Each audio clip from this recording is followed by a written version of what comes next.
Hey there. Welcome to the Pine Island Experience podcast. I'm Joanna Anderson with my husband, Trygve. Each of our episodes will be conversations with fellow Pine Islanders. The goal of our podcast is to share with you our experiences, what we have found to be fun, and what makes the Pine Island experience so unique.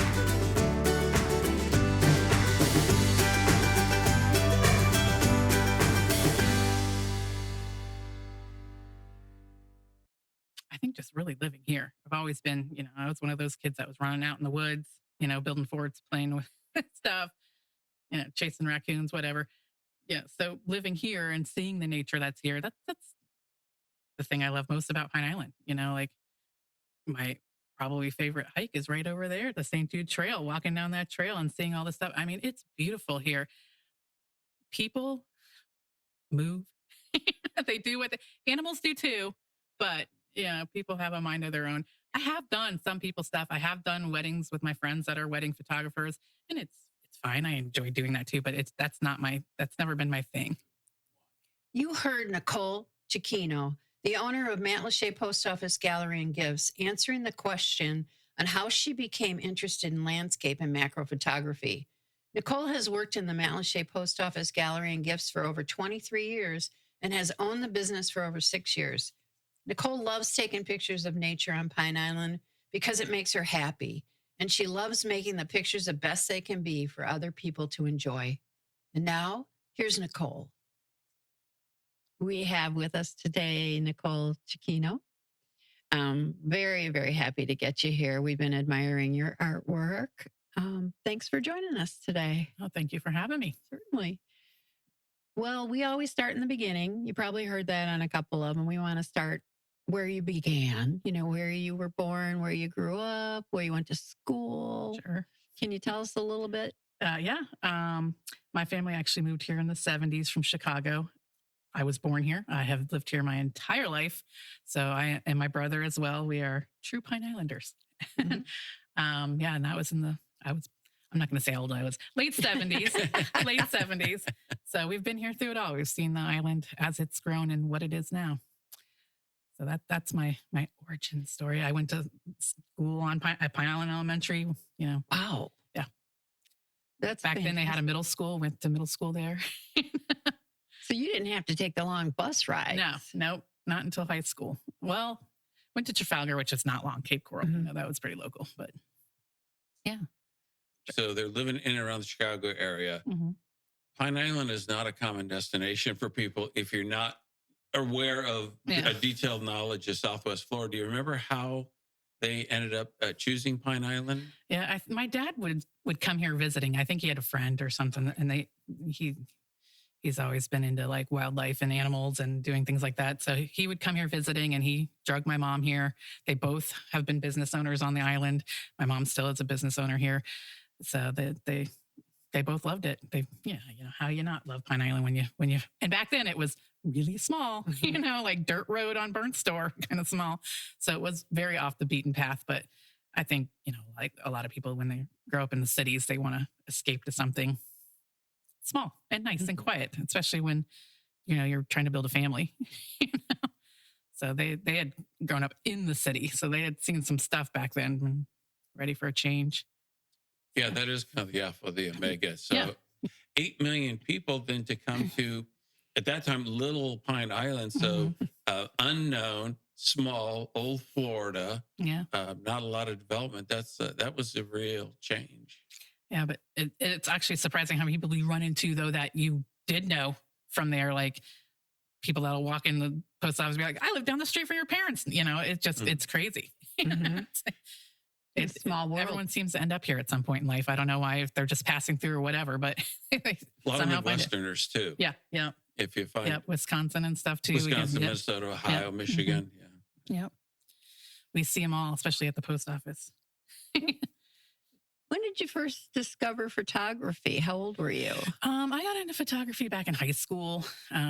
We had a really great photography lab in high school at Mariner, and I took that for several years. I didn't really get into it probably until, I don't know, maybe 8 or 9 years ago, because I was always into it, but I didn't have a good equipment until then. And yeah, my brother bought me a camera, a Nikon that was a nicer one. And then I was like, how do you not? I am a nature person. So I don't take people pictures. I take nature and landscape, sunsets, that kind of thing.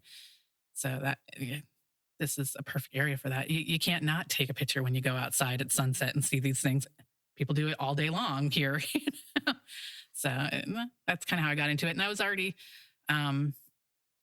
working at the post office when I was like, I can, just saying, people are like, you should sell your stuff. You should do that. And I'm like, all right, I will. So I started doing that. I started doing prints, and which I have at the post office available, and postcards, things like that with my photography. And Do you remember your first camera? I'm always fascinated. Like when people get started, like mine was, manual. You had to put the film into it, those kinds of things. yeah, I do actually.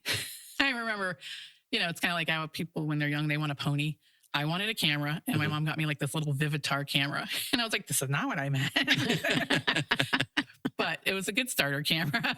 I wanted, the fancy bells and whistles digital camera. This was just like a little Vivitar camera. I think I still have it somewhere though. I'm pretty sure I do. And it probably doesn't work, but that was my very first camera when I was probably still in high school.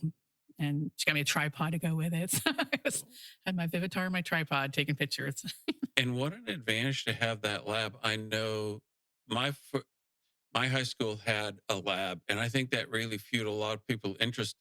We actually, one guy would take pictures at the high school sporting events, and we would actually take the enlarger and rotate it 90 degrees and project it all the way across the room, and then try to make roll printers may have existed, but only in professional shops. So we would actually masking tape the paper up onto the wall and project. And then, of course, you weren't doing 6, 7, 8 seconds with that low light. You were like locking the door so people couldn't come in for like 2 minutes while the paper got. And then you had to roll the paper through the trays. But even so, you learned a tremendous amount without a lot of cost, to be honest with you, right? Because the chemicals and the equipment is all purchased by the school system. Is that what you did? Yep. Yeah. And, they don't have that anymore because of digital now. But that photo lab was amazing. And that really, it's just to see it and do it with your own hands and to create it from processing the film to actually using the enlargers and doing it. It was, my high school teacher, his name was Mr. Frank. He was great.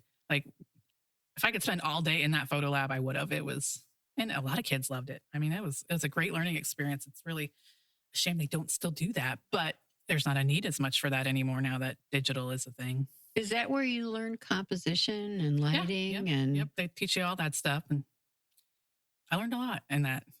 And stuff that you don't think you're necessarily going to remember, you do. You do when you're actually a photographer and, using your sight to see what's good. This is the spot to look for because of people like that teach you lighting and all that, the moods and all the different things that go into photography. I know that there's probably still places that do that offer just like ceramic classes. I'm sure there's photography dark rooms out there, but there should be more of it because it's a really good tool for kids that are interested in photography to learn the basics of that before they go into just the point and shoot. I love my digital camera, don't get me wrong.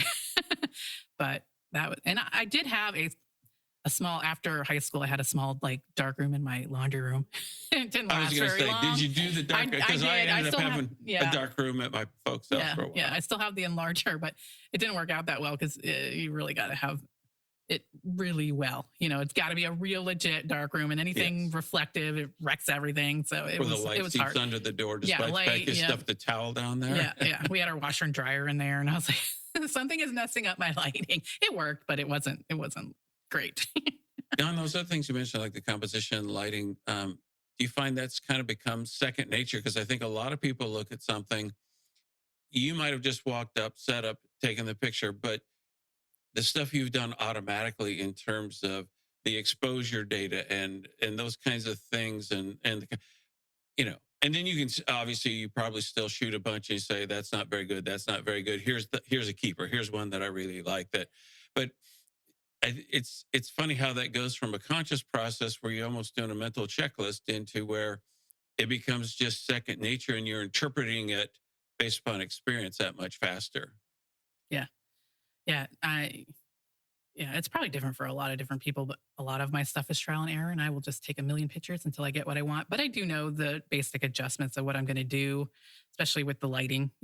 For a while I was into astrophotography and doing star trails and night stuff, and that's a totally different world and different settings. And but I knew it. You figure it out and you get stuck with it, and then going from that to then going, let me go get that sunset. It's like, oh, I got to readjust everything on my camera because I was taking dark pictures. And some photographers that I know really well like to shoot things way darker because they know in editing they're going to enhance it in a different way that's going to bring out different coloring than what I would necessarily do because everybody's different. But yeah, Did you ever leave a setting on and you forgot and then your photos didn't turn out? That would happen to me. Yeah. And you're like, oh my gosh, I just wasted all that. Yep. Well, I do a lot of manual shooting, and then sometimes I'll be like, forget that it was in manual and think I'm, if I'm taking a picture of my cat real quick or something, and I think it's an automatic, and I'm like, that's a white picture. I did not get that shot. That happens, and that is why digital photography is good because you don't have to wait till you develop the film and see what you messed up. Originally it's like digital's bad. Well, we can argue the pros and cons of that, but the amazing thing to me is digital allows for the trial and error. And if you go out and do 400, 500, 600 shots and you come home and none of them worked, okay, you just erase the memory card and you're starting back. So you spent some time, but you probably learned something where how many rolls of film would that have taken? Like 20 rolls of film and the expense to go through all that. So, it's always, I wonder if that does, well, if people are willing to look at the picture, remember what they did or understand the settings at the time and how it didn't turn out the way they wanted, that has afforded, in theory, a lot of opportunities to learn more and improve yourself. Yeah. And I'm sure they took that serious back then. Like you did not try to make those mistakes because it was, being in a smaller town, you would somehow times have to send that away and you would wait weeks to get those pictures back, And now it is people that still do that. It is expensive now because there's only a few labs that actually do that. It's art. It is art. And just like with painting, if you make a mistake, you make a mistake. You got to figure out how to fix it. But I like the opposite where he didn't think any of them were good. And then they oh turn out my great. goodness. Yeah. Yeah. I had no idea.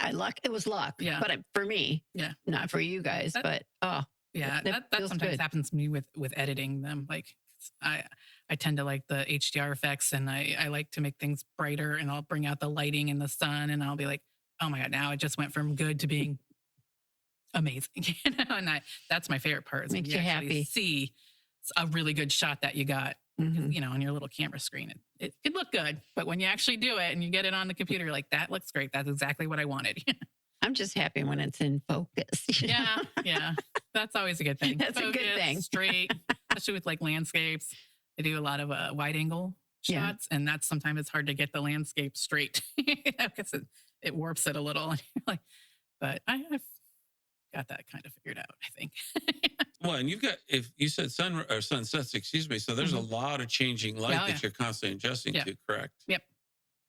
Yeah, especially I haven't done it in a while, but I used to like doing like the time exposures where it would, you delay it so that you get more stuff. And it can go from pinks to yellows to gray within like 10 seconds sometimes. So you are really adjusting for that to try to catch it all. I think actually the prettiest is after the sun goes down and it goes to the pinks and then gets magenta colors and stuff like that.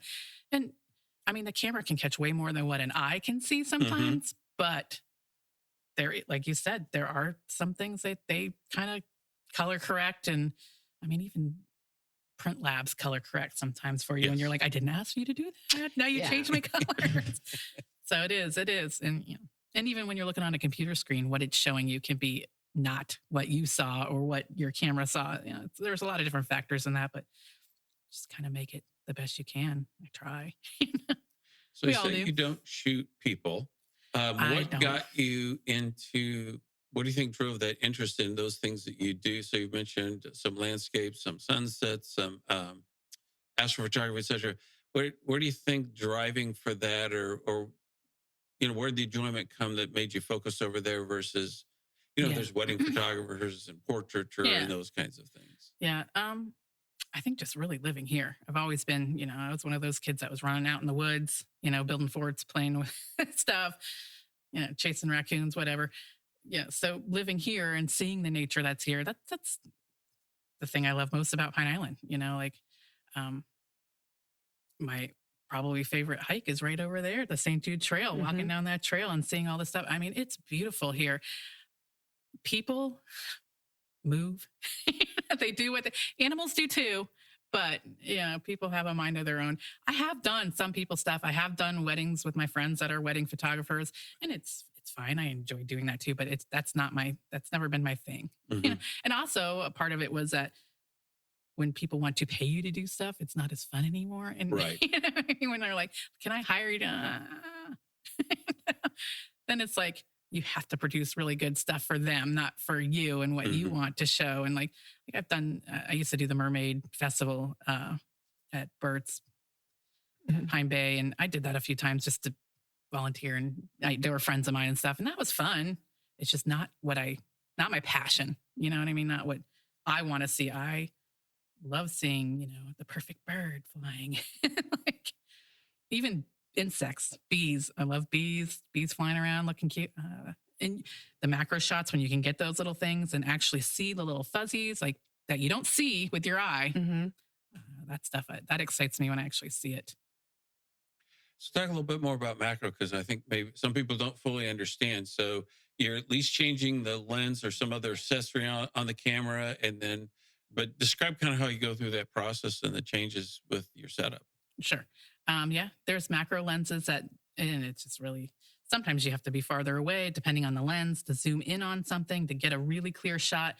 And the digital cameras, again, the stuff that they can do and taking a picture of a moving thing that's minuscule, even like an ant sometimes, the better, obviously, quality of lens you get, the better, or, the bigger or whatever.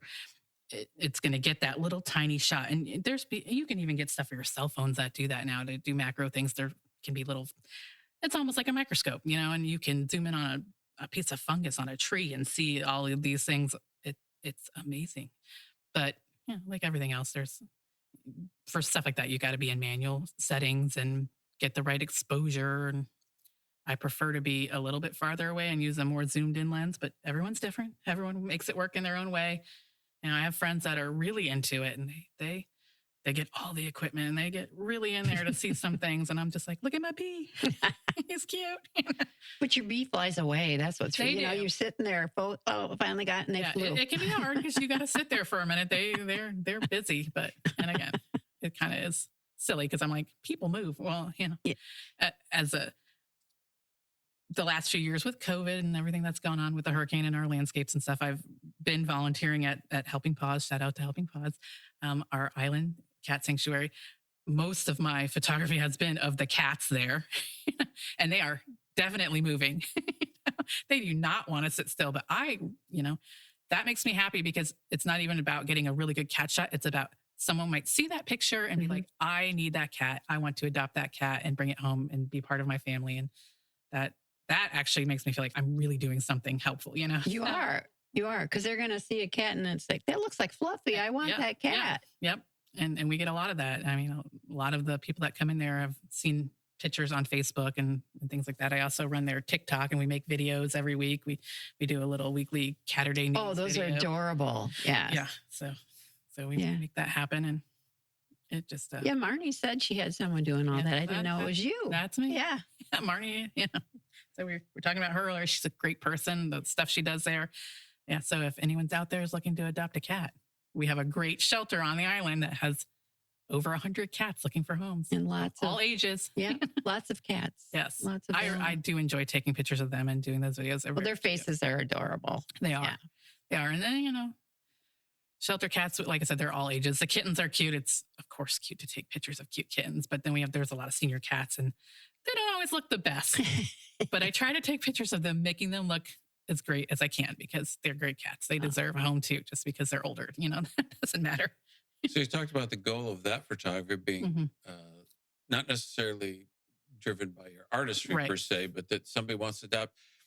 Does that not somewhat then wrap over into your landscapes and your sunsets? Because you're not just taking. I mean, what are your goals? I guess when you look at the shot or the scene and you're thinking about all the settings and the composition, et cetera, that you're trying to get somebody to feel something or Yes. think something when Yeah. they see it. Correct? Yeah. Yeah. I personally, it makes me happy. So I want other people to see it and them to you feel an emotion by it, or, even if it's just that makes them feel at peace, to see something like that, or something that maybe they can't get there to see it. Unfortunately, that the last few years it's been different, but before that, taking those photos and sharing them, like I'm not, I'll post them on Facebook. We have the Pine Island Facebook pages and stuff like that. It does drive a lot of people there. So that became very hard to go to my favorite places because there'd be like 50 people there taking pictures of it.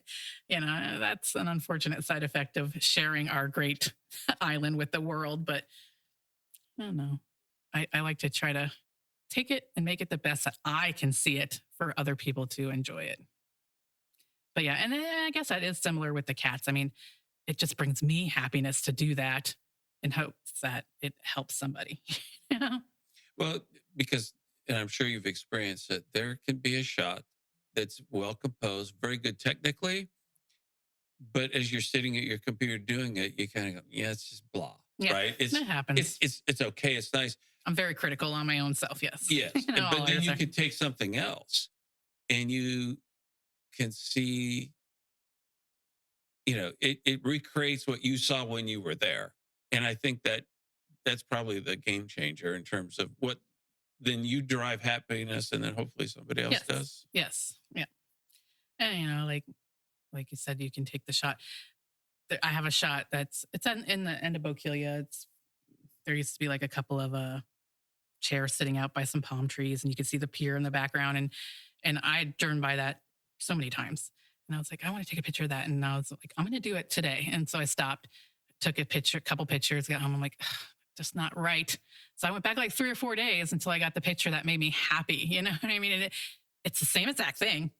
It's just the lighting, anything, the sun, it's never the same. We never get the same sunsets twice here, So it's like, I need to get this perfect. And like I said, all artists tend to be critical of themselves, but I'm like, just slightly out of focus, something no one else would ever see. They'd be like, that looks perfect. I'm like, nope, it needs to be sharper.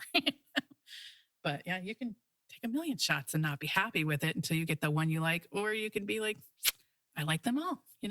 But that's normal for a photographer. People don't understand that you go back and back and back. You go back and get it just the way you want it. Yeah, I mean, there were times that I've done that, and when Gulf Preserve first opened, I would go there almost every day, just every day, waiting for like the right shot of something reflecting off the water or something like that, and nobody would be there. I mean, it is like I would be there all by myself. The gates would close. I'm like, oh, I guess I'm here forever. But then there've been times when it's busy. It's still kind of quiet there, and I think that's a great spot. Like I do too. It's beautiful out there. I love when people come out and they see their dogs playing. I'm like, that's so cute. It's a great area. The whole island is like that, though. There's a lot of spots, and there's places people don't even know about that are hidden. We got salt flats back there in St. James. You got to hike through mangroves and woods to get to them, but well, you can follow the power lines back and go way back there. And I didn't know this was back here. And you get all the way to the water. Yeah, you can. Yeah. I mean, we are an island. We're on an island. There's stuff people don't know about. And, if you're not particularly into nature, you wouldn't even know any of that stuff. But this area, St. James, they got a lot of trails, a lot of hiking spots, a lot of great things. And like I said, St. Jude has always been one of my favorites to walk. Huh? It's nice. I like it. And it's coming back. Yeah. They, Williamson brothers. Oh, good. Took the bid in there. And we had a work party there just to help clear it some more. And then they're coming out. Oh, good. God bless them for it needs to be putting that pier back out there. Yeah. It's a big job. I love that pier and I love all the names on it. It's so, with what happened with the hurricane, that was pretty devastating to our landscapes, to everything. But that was hard. How long hard. have you been with the post office? I was trying to do the math on this because I've just been saying like 20 years forever, it seems like, but I think it's been around 22 years is what I came up with, is what I think. Did a lot of odd jobs on the island and stuff, but I started part-time working for a lady named Laurel McClenathan. She was a generational Pine Island family. She recently moved to South Carolina after the hurricane, but I started working part-time for her. I think I worked for her for quite a few years, and she retired. And the Matlacha Post Office is a community post office. It's like a contract office. It's similar. It's grandfathered into being a community post office. It was established, I can't tell you the exact date, sometime in the 40s and the 50s, as a community post office because it was a rural area that didn't have a main post office. So we've been grandfathered into that. We're not a pack and ship. We're almost like a satellite office for the main office, which would now be the newer Cape Coral office. We were the Fort Myers, but so we're all the same prices, all the same everything. It's just a little bit different setup. We're contracted. We're not federal. We're contracted with them. But so I worked for her. She retired. The contract went up for bid, and I did bid on it, but I was much younger then, and I wasn't really fully ready to become a business owner at that time. Somebody else got the bid who took it over, and I did for a while work for the Cape Coral Post Office, but I ended up being like, I want to go back to Matlacha. And I already knew the job. I knew everything about it. I'd worked for years there. So I worked with her. Her name was Diane, and we're still friends. She retired about 7 years ago. She moved up north to be closer to her family, and I took it over then. So yeah, it's almost 7 years that I've actually run it, but I've been there for about 22 years. A long time. How do you like being in charge now? I mean, it's been years though, right? 6 years, 7 years. And I worked full time there, so I basically am now just paying the bills. I do the job and pay the bills. I've always wanted to be my own boss. That's kind of who I consider myself a Jill of all trades. I try to do a lot of everything, but being a business owner is hard. It is hard, especially when you go through challenges like a major hurricane. That was in Matlacha. In Matlacha, you don't get to just clock off and go home. It's 24 hours a day. It's like when I'm not at work, I'm thinking about something or needing to order something or there's something happening. So it comes with its challenges, but I probably wouldn't have it any other way. I enjoy it. I enjoy the people. That's when I worked for Cape Coral at the Cape Coral office. I was like, you get used to seeing the same people in a small community a lot, and feels like almost like family. So, I wanted to go back, and I'm glad I did. When I started working at the post office part-time, I was also working with my mom. She had a beauty shop in Matlacha for about 25 years. And I was like, I'm going to start doing that. And I just had that feeling like that one day I'm probably going to be owning that place. I just had that feeling, and that's what came true. What happened. Yeah. Now, how long? When did the gifts and gallery artwork come in? Yeah, they kind of, as the years passed, the post office has changed rules on contract offices, and they kind of put the community post office in with contract units. And to have that, you had to have a separate business established because basically they pay me an amount to just pay all the bills and run the place for them. So all the postal revenue is theirs. They pay me to run it. Newer offices, it's more like you get a percentage of your sales. But this is like I said, it's a grandfathered in situation. But so I forgot your question. No, I was just wondering, has it always had artwork? Oh, the galleries and the gifts. Originally, the very first owner, she sold like little things like, padded envelopes and shipping supplies. And then Diane, when she took it over, she tried to build it up. That's more of like they only give you a certain amount from the post office. So you kind of need to make that extra money to help pay for employees and things like that. So she built it up. And then I was like, I already do all this artwork stuff. I've been selling some prints. I'm like, I'm going to really lean hard into doing that and doing things like more Matlacha based, like the souvenirs. Like, we do all kinds of stuff, coasters and things, stuff that has more meaning to the island, and I've tried to build that up as much as I can, just because, like I said, the post office, it's the post office always in the red. They're like, you need to do better on your other side. I'm like, I try. And, you see some of the contract offices that'll be small ones that are in like department stores, like, oh, there's a little Amazon does stuff in Kohl's, things like that. That's a different story. We're little, but we do well for the post office. It makes sense. Like they've tried to close down a lot of contract offices, but they don't have to pay benefits. They don't have to pay insurance. They're like, it's just revenue for them. And we were established as a post office. I say we're a post office with a gift store, not a gift store with a post office. Mhm. But we're trying to kind of make it as much as we can, build that up to make it equal. And people come in every day that are like, oh, post office, it's selling these things, and it's like, we're a little different here in Matlacha. We try to be. We try to be, Plus, with Matlacha, you think of art. You and do. art, You do. art galleries. Yeah. How perfect is that? Yeah. Yeah. I did have a bigger wall with art stuff. It's hard. It's a small space. So you kind of try to make it fit the way you can make it fit. But yeah, I if people can stand in line and look at a beautiful picture, that's kind of the goal. So what are some of the more popular? I think the puzzles are definitely Puzzles do popular well, of your photography and yeah. puzzles. That's very cool. Yeah. Yeah. So I saw the doggy shirts. I just Is that new? That's new. I want to get one. I got a cricket machine, and now I'm all like, what can I make with this cricket machine? And I've been making doggy shirts and bandanas. I was getting the coasters made. Now I'm making them myself. The key. And they have the zip codes on them. I saw your coasters. Yeah, the coasters have the zip codes. I got St. James City, Matlacha. Yeah, it's fun. I've always been into creating and crafting and doing my own thing. So it's not cheap to do things yourself, but I like doing it. I like making something myself and having it there. But I'm always trying to hustle. I also make candles that are there. My employee, she does her own bath soaps and bath products. Siren and Seafoam Soap Company. You look it up on Facebook. We kind of gravitate towards being creative people, and we have a platform to provide those things, and have our products out there. What would you say is your most popular item or items besides in the puzzles? Gift store? Yeah. The puzzles do really well. Mm-hmm. My prints do really well too. The coasters have done great. I don't know what the most popular one. That's a hard one. Obviously, probably postcards, just because of the post office. Yes, we get a lot. They of people, want postcards anyway, and they want local postcards, which is hard to find. I mean, you can get Florida postcards, right, at the drugstore or whatever, but actual local ones that say Pine Island and all that stuff. Yeah, those and those a lot of them are yours, right? Your photography, they're all yours. Yeah, I make them. How great is that? I think there's one that's not mine, and it's a picture of the old post office in Matlacha that was from like the 50s. That was you weren't born yet. I was not born yet to take that picture.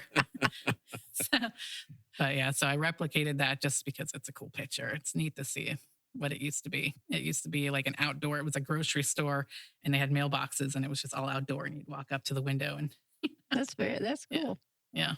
So, and the post office, it's been in the same spot since that building was built in 1970. So we've been there a long time, and it survived. It amazing. Like, yeah, it must be up the hill a little bit or it's something. Some good quality concrete work, and being where it's at, if you haven't been there, it is on the canal that's main access to the Gulf. In the 22 years that I've been there, even when we had a big no-name storm that flooded Matlacha, it did not flood that building. And we did get from the hurricane, we got about 6 inches of water in there. But compared to what other people got in Matlacha, I mean, it was just sludge and cleaning up. I mean, right across the street on the same canal, the fish house, they had like 5 feet of water, and they're lower down. But whoever built that building, they did a good job. They did a really good job. Our seawall collapsed, but I mean, for being it's the mangroves. People need to really respect those mangroves, because we're surrounded by mangroves and we're on a corner of the water. I mean, for that building to have been there was pretty astounding. No, you did great. Yeah. 6 inches. We were nothing. Very, very fortunate. Yes. Very fortunate for where we were at. And I was like, there are times when the parking and all that stuff where I'm like, man, should I move this place? I'm like, no, it withstands everything. It's in a nice location. It is. You're surrounded by great stores. Yeah, absolutely. I love Matlacha, and I love just the business owners. They are great. We all try to band together and help each other out. It's been rough, and it's been, a slow crawl coming back, but Matlacha will get there. People of Pine Island are very strong. So when you're out taking photos, and obviously your goal is to create something that excites you and others will like, but any good stories that you can think of? I mean, here you are traipsing through, I think you mentioned earlier, mangroves and stuff like that, unexpected encounters with wildlife, or nothing harrowing. Nothing. I mean, scary. I did have a coyote once walk right in front of me in Gulp Preserve, but it was not like close, but it was like, Was he by himself? it was by himself, and he stopped in the road, looked, and then just kept walking on. And I was like, all right, that's okay. You just keep going, doing your thing. I have literally been like a few inches away from an alligator, not realizing it once, because when you're behind a lens, you're just like taking the picture. Did the alligator see you? It probably did. Yeah, that was actually in Blue Crab Key, in Bokeelia, and they have like a big pond there. And I walked up to the shore and I was like taking a picture of a bird. It wasn't even like, like a professional there. I was just, let me take a picture of that bird. And then I would look down. I'm like, there's an alligator head, literally right there. This is why you should really be observant. And I just backed up. Oh my It was no gosh. issue. It didn't care, but you got to be That's careful. scary. It's a lesson learned. I am definitely more careful around bodies of water. Even, Gulf Preserve has some alligators in it, and I've seen them from a distance, a safe distance. But sometimes when you're doing wildlife, you kind of almost, I'm not going to say don't care, but you're a little more risky than you should be, Trying to get that shot. Yeah. Or get it right. Yeah. Take it from the right perspective. Yeah. And I don't have a lot of like wide range lenses. I don't have that. I'm not that fancy of a photographer, but so sometimes you got to have a healthy understanding, but you do push the limits sometimes. There's the Charlotte Harbor down on Burnt Store. There's a big preserve there, and they have alligators that will lay in the middle of the hiking trail, and they got signs everywhere. And I don't understand how that's not dangerous. I mean, I don't know if they're just used to people or well fed. They will literally lay there and you wait for them to move or go another way, but you can get really close to them. It's scary. That's very And big scary. big alligators. And I mean, there's signs everywhere, but nothing that says like, don't go this way. Mhm. It's like, okay, I don't know. So sometimes with landscape photography, I know people will kind of default off to a telephoto lens. I think more so maybe out west, where they're trying to pull the mountain closer, and it gives you a different effect. You've mentioned a couple of times that you tend to lean towards wide angle. Kind of, what's the thought process there? What drove it to you? What do you like about that effect, other than having to correct the perspective when you're editing? I just like how wide of the field you can get, especially with the landscape. I mean, you can get almost a 306, sometimes a 360-degree view, and then you can edit it to make it look a little better, cut it down, crop it to what you want. But I also like that it's a manual lens that makes you work a little bit harder to get the shot that you want to get, and it's sharper. Like, it tends to get everything instead of focusing up front or out back. It's going to focus on the whole wide picture, and I like that. I have some of those lenses that do make you focus on one thing. It can be difficult with the cats sometimes. Like, it'll be like, I want to focus on that cat, and then another cat will walk up in front, and it's like, I focused on the wrong thing. It's on the nose and not even the cat in the back. So that can be difficult. But wide angle lenses, you usually, everything's going to be in focus. You do lose some clarity, unfortunately, because it is such a wide angle, but I like them, and I like the way they look when they're bigger pictures. I've always preferred wide angles. I don't know. Has anybody ever looked at one of your photos and then maybe gone to the spot? And have they ever come back and said, well, like, where were you at? Or it didn't look like that when I was there? Because I do think the human eye is an amazing device, but you're kind of fooling it to a certain extent, whether it's wide angle or telephoto. Yeah. I have not had people tell me that, but I do have people that be like, I know that spot and I've seen that and I know exactly where that's at, you know? So I've had that, but I don't think I've had too many people come in and say, I went to that same spot. It did not look like that. Yeah. I don't do a lot of like post editing where I don't really do Photoshop. I don't like to, because some people have, been like, oh, that's been Photoshopped. I don't change things. I will brighten up colors. I will enhance it in that way. And like, I like the deeper tones of things, but I don't make up stuff. I'm not that kind of person. I'm not going to remove all the cars. I have a Matlacha shot and people are like, I took that picture because there were no cars for like 5 minutes. I was like, I wanted people to see that sometimes there's not traffic in Matlacha. But people are like, well, you had to. I did not take out the cars. I could maybe do that, but I'm not that talented. I don't want to do that. That's a lot of work to be Photoshopping things in and out of pictures. I don't, put a sky that wasn't there. I don't put animals that weren't in the picture. And nothing against that. It can look amazing. People can do really good jobs doing that. It's just, that's tedious. I don't have time for that. I do basic things. I know what I like to edit and how I do it. I usually have presets where I'm like, just going to brighten that up, darken that color, sharpen on something, and that's it. But you bring up an interesting point, I think, and possibly still today. Photoshop became a bad word because It it did. went from touch-ups, which I think virtually every photographer does. Even back in your darkroom, you were dodging and burning and doing stuff versus changing something, putting something in that wasn't there when you were there, taking something out.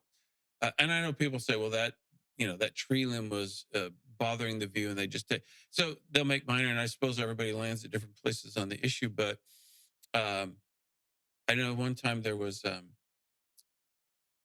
think it was, there was a building here and it was multicolor or something like that. When you first brought it up on the computer meeting, they say, well, that wasn't the building of the color. Well, that was the camera's interpretation of that color. So you do make, you boost something here, change saturation, you lower something else. Invariably, there's dust spots. Maybe you clean up a couple of those dust spots or something like that. But so you obviously you do some, but you're just trying to, is it correct to assume that you're trying to recreate what you saw versus trying to change? Yes. Yeah. Yeah. I'm not trying to make something that wasn't there. Yeah. But, I mean, I think one time somebody asked me to take a power line out of a picture for them, and I did do that. Again, that stuff is tedious to me, to be messing around with that. Some people are very good. I mean, even I can be not, to use the word bamboozled. I can fall for a fake picture and be like, that is so amazing. If it's really amazing, it's probably been it's not really, like. No, but power lines, it's not that hard anymore. Lightroom, it's not pretty simple with you Lightroom. Can do all those things. I just, at that time, I was not the greatest at that. If it bothers you, though. Yeah, if it does. There's a way to do it. I think I've taken some boat pictures where I'm like, let me just clean that really disgusting boat dirt off the side of it. But other than that, I'm not, I want to capture that moment and yes, it looks way nicer than what you saw it in your eye, but it's still, that's the original thing. That's what was there, and you're telling a story. Yeah. So that's what's important. I had some friends that asked me to take a picture down at the end of St. James at the very end, where not that there's a beach there, but there was a pier there and, little sand. It was an important spot for them for their engagement, and for their anniversary, I took some pictures, and it's it's a very small little area with some sand and the pier, and put up like little initial names of them, but like the lighting, and I darkened the colors a little bit, and it just looks so vibrant. It looked like an unreal place. And it didn't look like the same as if you were standing there staring at it, but that is the picture. It's just, the colors are a little brighter. The sky's a little bit darker. It's just, for being something so simple and so small, if you're there, it's a little tiny area. I don't know if the pier's even still there. No, it's not. Yeah, I didn't think it was. I mean, there's not much to that little area, but it looks, and they blew it up huge for their anniversary, and it looks like a really cool destination place, like, like a beach, and it's not, but it was, And tropical points like that too. Yeah. And you'd think that was well, for kayak launching, it's great. But that looks like, oh, this is a big beach on the island. Well, no, it isn't. It's little. When I was younger, it's never beach, but there was a nice strip of area, and, people didn't care if you were out there playing in the water. Now it's like that little rock in that little spot. Yeah. That's the one thing, we're the island without a beach. Yeah. And that's okay. So you talk about that you're limited on space, but even given that you have plans for additional gift items or changing up, I know you probably just rearrange just to make it different. So when people come in, there's something interesting we just move stuff around. Yeah. Are you expanding? I mean, we're always trying to think of new things to have in the store, but not the building. You're not going to widen anything. Not anytime soon. Like I said, it's been a slow crawl back for Matlacha. So in the future, I mean, I would love to come up with something else and have multiple businesses. I'm always trying to think of, always hustling, trying to think of something new, something else the island could use. But that's kind of, I think I get that. Both my parents, like I said, have had businesses. They've been doing their own thing for most of their life. That kind of ingrained in me to do my own thing. Yeah. Change it up. Yeah. Yeah. So I would like to, Would love to do something more with animals because I do love animals. That's, Well, yeah, with the yeah. helping paws. I've been trying to tell her, do a cat cafe. But that, That'd be fun. That Or all you can have costs a little money. adoption over there, Yeah. in the parking lot or Yeah. something. Yeah. We're especially with that being a nonprofit, you have to always kind of be fundraising and thinking of things to pay to have those, the cat food and all the stuff that goes with that. It's expensive. So we're always trying to collectively come up with ideas of what could be good for this, what could raise some money for funds for this. And that kind of also goes along with being a business owner. You're always thinking, what can I do? Yeah. Try something else, Yeah. So remind everybody of the location and then what are the hours in case they want to drop by and see some of the gifts and possibly mail a card. Yeah, mail a card or two. Yep, we are at 4547 Pine Island Road in Matlacha, across from the Perfect Cup. Like I said, we've been there for over 50 years, and we are open Monday through Friday, 8:30 to 4:30. Temporarily, we are having Saturday hours. We never have 11 to 2 on Saturdays for the season. We're seeing how that's going because none of Pineland used to be open, but they got closed down after the hurricane. So none of the other offices are open on Saturday hours. So we're trying to do a few just for people that absolutely need to, get something mailed. We have gifts, souvenirs, and all your postal needs. We are there. Well, and during season tends to be busy on Saturday. It does. Yep. And, in the past years for season, traffic is bad and people don't necessarily want to drive off of Pine Island. So if they can make it to Matlacha, we are there for them. And walk up and down both sides of the street. The businesses, as slow of a crawl it's been, the support that we have had has been really great. People they want to help, and they are, every day someone comes in and talks about what happened with the hurricane and that they're there to support and just shop locally. It is very inspiring and heartwarming to see that, how people have really come out to support everybody that needs it.